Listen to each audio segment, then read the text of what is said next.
Oh, good God, I love this movie.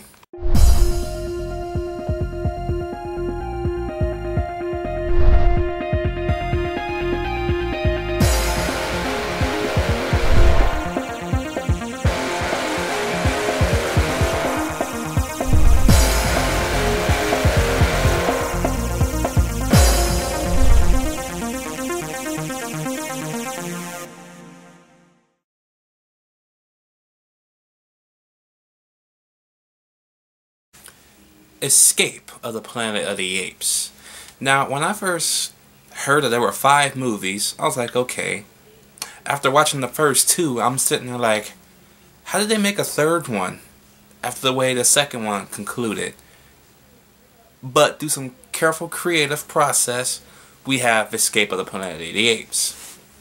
So basically the plot is that a spaceship, Taylor's spaceship, lands in the oceans near Los Angeles. Out comes 3 astronauts, which turns out to be apes. Okay, 2 of them we recognize, Zira and Cornelius.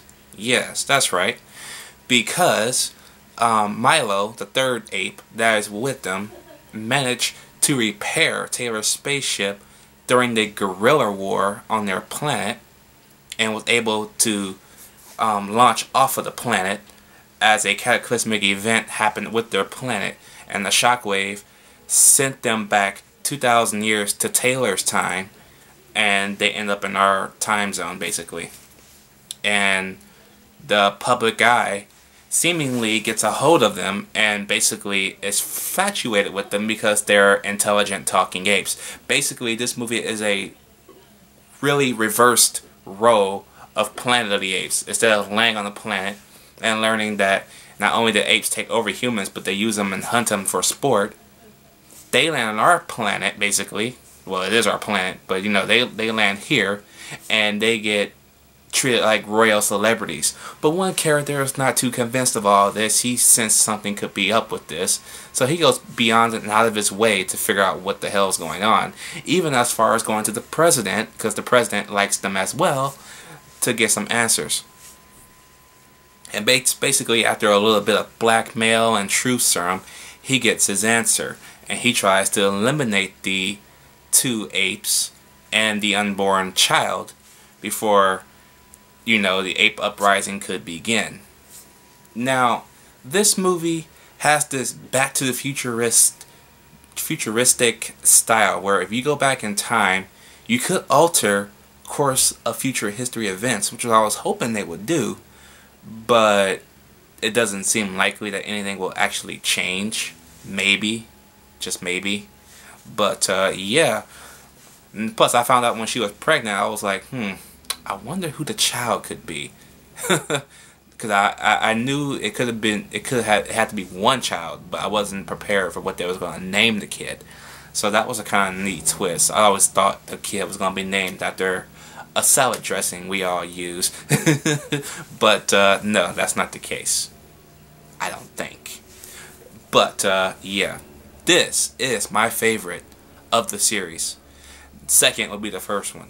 This one shocked the hell out of me. I'm like, after watching the first one literally 2 days ago, and then coming into this one, oh my God, I don't know how the hell they did it, but they surpassed the first movie. And I couldn't be more happier about it. I'm glad that they made a movie solely around Zira and Cornelius. They were my 2 favorite ones throughout the first 2 movies. And I really didn't want to see another Planet of the Apes without Zira and Cornelius. So I'm glad they kind of gave them this new story that we can follow them around.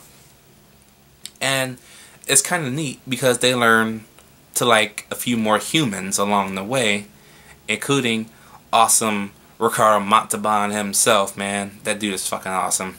Even to see him in the Planet of the Apes movie is even more fucking awesome. It gives it more, even though the first one already gave the name credibility, Ricardo Montalbán is credibility. Let's just be fucking basic here. Ricardo Montalbán is history, dude. Come on. Damn. Rest in peace, by the way, my man. But, yes. I do love the acting in this movie. The acting's pretty good. There's not really any effects in this movie since it's not present day, but like 1973, because the film is set in 1973 Los Angeles time.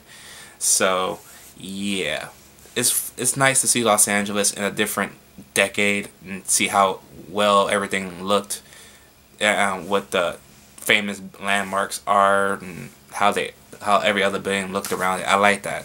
I like seeing my town in different time periods, seeing how what's changed and what's still the same, and it's nice. And it's a nice laid back movie. It didn't take very much budget. The budget is like $2.5 million on this one. I was wondering why the budget was so low. Now I figured out why, because it really didn't need a real big budget, because it was just a laid back story. And it's kind of a sad movie.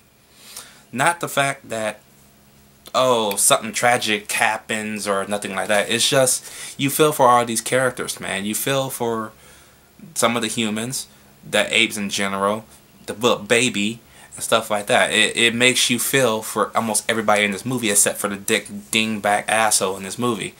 But that's what works, and that's what sells me on this movie, and that's what I appreciate. It's always the little things that makes a difference.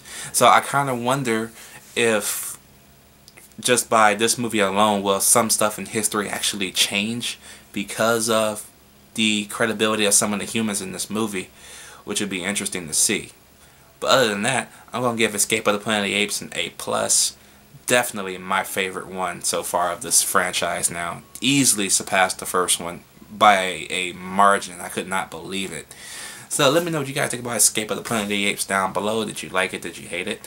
And I'll see y'all in the fourth one.